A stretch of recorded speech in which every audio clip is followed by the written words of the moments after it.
Orange rock guild अब तक चकरा गया था, लेकिन उनकी खुशी के लिए स्पाइक बमों की बारिश बंद हो गई।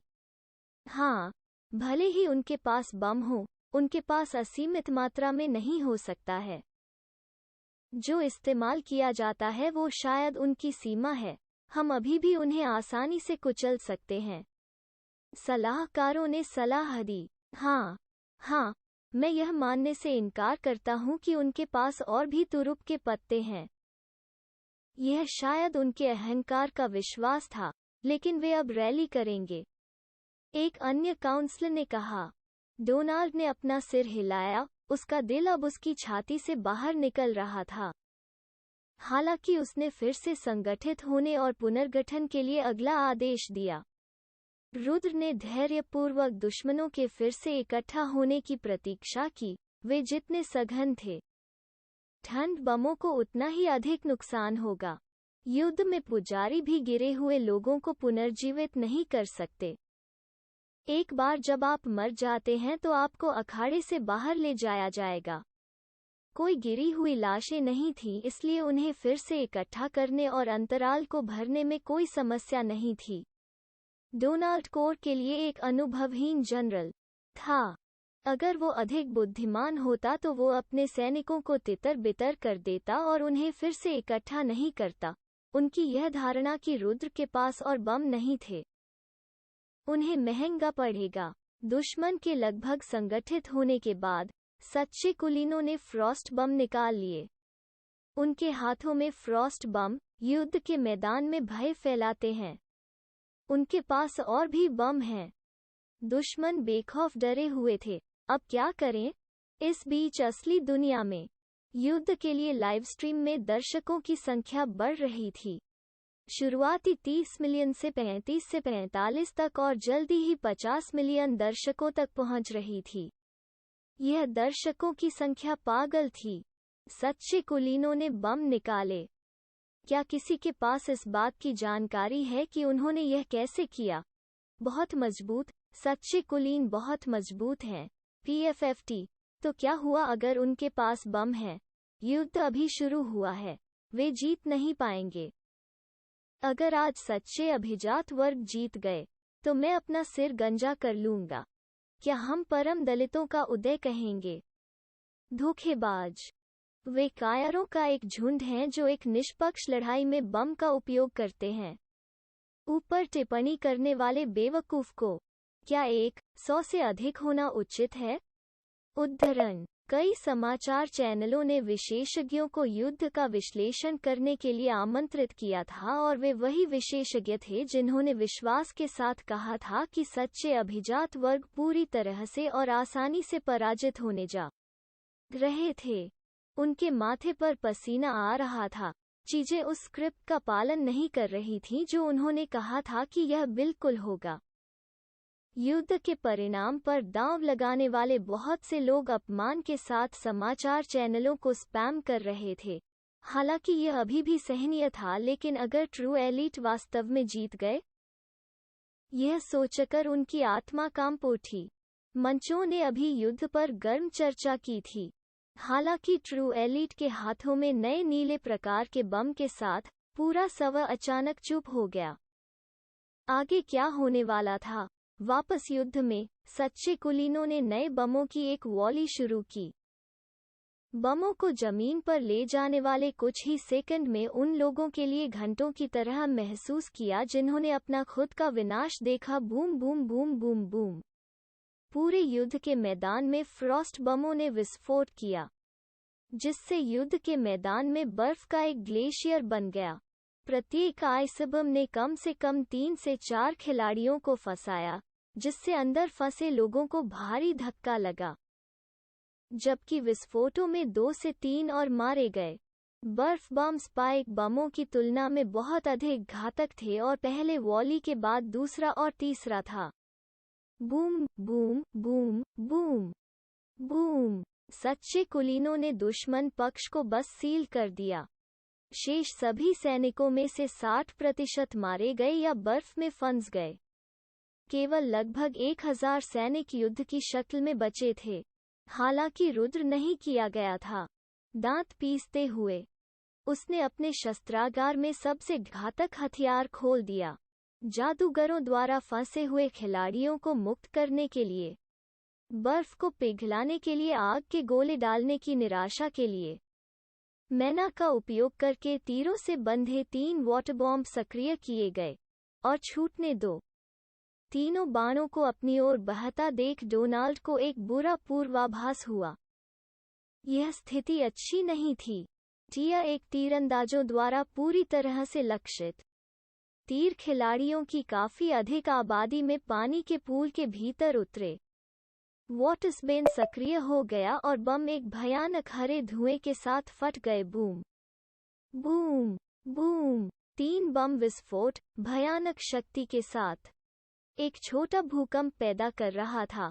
विस्फोट की ताकत भयानक थी और शॉकवेव इतनी मजबूत थी कि किसी को गिरने के लिए दृढ़ पैर रखना पड़ता था। स्पाइक्स के रूप में फेंकी गई वाटरबैन धातु पहले से ही घातक क्षति के अलावा एक श्रृंखला प्रतिक्रिया पैदा करने वाले आइस बॉम्ब के पानी के संपर्क में भी आई। हाँ, वास्तव में यह एक युद्ध नहीं था, यह एक खूनी नरसंहार था। इस युद्ध में सच्चे अभिजात वर्ग कभी शिकार नहीं थे। वे पत्थर के ठंडे शिकारी थे। जब धूल जमी तो मरने वालों की संख्या ने डोनाल्ड से सांसें खींच लीं। उनकी 5000 की मजबूत सेना मात्र 493 सैनिकों तक सिमट गई, यहाँ तक कि वे भी घायल हो गए। यह स्थिति अच्छी नहीं थी। नहीं गू। इस बीच असली दुनिया में युद्ध के लिए लाइव स्ट्रीम में दर्शकों की संख्या बढ़ रही थी। शुरुआती 30 मिलियन से 35 से 45 तक और जल्दी ही 50 मिलियन दर्शकों तक पहुंच रही थी। दर्शकों की संख्या पागल थी। सच्चे कुलीनों ने बम निकाले। क्या किसी के पास इस बात की जानकारी है कि उन्होंने यह कैसे किया? बहुत मजबूत। सच्चे कुलीन बहुत मजबूत हैं। PFFT। तो क्या हुआ अगर उनके पास बम है? युद्ध अभी शुरू हुआ है। वे जीत नहीं पाएंगे। अगर आज सच्चे अभिजात वर्ग जीत गए तो मैं अपना सिर गंजा कर लूंगा। क्या हम परम दलितों का उदय कहेंगे? धोखेबाज। वे कायरों का एक झुंड हैं जो एक निष्पक्ष लड़ाई में बम का उपयोग करते हैं। ऊपर टिप्पणी करने वाले बेवकूफ को क्या 100 से अधिक होना उचित है? उद्धरण। कई समाचार चैनलों ने विशेषज्ञों को युद्ध का विश्लेषण करने के लिए आमंत्रित किया था और वे वही विशेषज्ञ थे जिन्होंने विश्वास के साथ कहा था कि सच्चे अभिजात वर्ग पूरी तरह से और आसानी से पराजित होने जा रहे थे। उनके माथे पर पसीना आ रहा था। चीजें उस स्क्रिप्ट का पालन नहीं कर रही थीं जो उन्होंने कहा था कि यह बिल्कुल होगा। युद्ध के परिणाम पर दांव लगाने वाले बहुत से लोग अपमान के साथ समाचार चैनलों को स्पैम कर रहे थे। हालांकि यह अभी भी सहनीय था, लेकिन अगर ट्रू एलीट वास्तव में जीत गए, यह सोचकर उनकी आत्मा कांप उठी। मंचों ने अभी युद्ध पर गर्म चर्चा की थी। हालांकि ट्रू एलीट के हाथों में नए नीले प्रकार के बम के साथ पूरा सवा अचानक चुप हो गया। आगे क्या होने वाला था?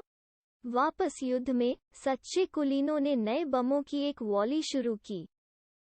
बमों को जमीन पर ले जाने वाले कुछ ही सेकंड में उन लोगों के लिए घंटों की तरह महसूस किया जिन्होंने अपना खुद का विनाश देखा। Boom boom boom boom boom. पूरे युद्ध के मैदान में फ्रॉस्ट बमों ने विस्फोट किया, जिससे युद्ध के मैदान में बर्फ का एक ग्लेशियर बन गया। प्रत्येक आइस बम ने कम से कम 3 से 4 खिलाड़ियों को फंसाया, जिससे अंदर फंसे लोगों को भारी धक्का लगा, जबकि विस्फोटों में 2 से 3 और मारे गए। बर्फ बम स्पाइक बमों की तुलना में बहुत अधिक घातक थे और पहले वॉली के बाद दूसरा और तीसरा था। Boom boom boom boom boom. सच्चे कुलीनों ने दुश्मन पक्ष को बस सील कर दिया। शेष सभी सैनिकों में से 60% मारे गए या बर्फ में फंस गए। केवल लगभग 1000 सैनिक युद्ध की शक्ल में बचे थे। हालांकि रुद्र नहीं किया गया था। दांत पीसते हुए उसने अपने शस्त्रागार में सबसे घातक हथियार खोल दिया, जादूगरों द्वारा फंसे हुए खिलाड़ियों को मुक्त करने के लिए, बर्फ को पिघलाने के लिए आग के गोले डालने की निराशा के लिए, मैना का उपयोग करके तीरों से बंधे 3 वाटर बॉम्ब सक्रिय किए गए और छूटने दो। तीनों बाणों को अपनी ओर बहता देख डोनाल्ड को एक बुरा पूर्वाभास हुआ। यह स्थिति अच्छी नहीं थी। टिया एक तीरंदाजों द्वारा पूरी तरह से लक्षित तीर खिलाड़ियों की काफी अधिक आबादी में पानी के पूल के भीतर उतरे। वॉटरस्पेन सक्रिय हो गया और बम एक भयानक हरे धुएं के साथ फट गए। Boom boom boom. 3 बम विस्फोट भयानक शक्ति के साथ एक छोटा भूकंप पैदा कर रहा था। विस्फोट की ताकत भयानक थी और शॉकवेव इतनी मजबूत थी कि किसी को गिरने के लिए दृढ़ पैर रखना पड़ता था। स्पाइक्स के रूप में फेंकी गई वाटरबैन धातु पहले से ही घातक क्षति के अलावा एक श्रृंखला प्रतिक्रिया पैदा करने वाले आइस बॉम्ब के पानी के संपर्क में भी आई। हाँ, वास्तव में यह एक युद्ध नहीं था, यह एक खूनी नरसंहार था। इस युद्ध में सच्चे अभिजात वर्ग कभी शिकार नहीं थे। वे पत्थर के ठंडे शिकारी थे। जब धूल जमी तो मरने वालों की संख्या ने डोनाल्ड से सांसें खींच लीं। उनकी 5000 मजबूत सेना मात्र 493 सैनिकों तक सिमट गई, यहाँ तक वे भी घायल हो गए। यह स्थिति अच्छी नहीं थी, बिल्कुल भी अच्छी नहीं थी। इस बीच श्री अंबानी के आवास पर श्री अंबानी युद्ध के परिणाम को देखकर भौंचक्के रह गए। उन्होंने काफी देखा, उनके सामने हाई-टेक डिजिटल स्क्रीन को तोड़ते हुए वे कमरे से दूर चले गए। आसपास के सभी लोग कांपने लगे। बॉस का गुस्सा, वे सब डर गए। अंबानी ने आह भरी, आज अप्रत्याशित था। ओमेगा के लिए हमारी योजनाओं को बदलना होगा। नारंगी कमीनों के साथ संबंध तोड़ना होगा। युद्ध के बाद लोगों को उनके गंदे रहस्य खिलाना होगा। उन्हें पूरी तरह से दफनाना होगा। टियर 1 विशेषज्ञ को छोड़कर संबंधों को काटना होगा अन्य सभी के साथ, और उसे भी निपटाने से पहले पूरी तरह से शोषण करें। आज के युद्ध में हमारी भागीदारी को कुछ भी प्रकट नहीं करना चाहिए। वो चिढ़ गया था, हालांकि उसकी आंखों में चमक आ गई थी। आज की विफलता ने उसके लिए नई संभावनाएं खोल दी थीं। बम व्यवसाय, इस युद्ध के बाद उसे संसाधनों को इस दिशा में मोड़ना होगा। लड़ाई का परिदृश्य प्रमुख रूप से बदल गया है। वहां बहुत कुछ हासिल करना है। इस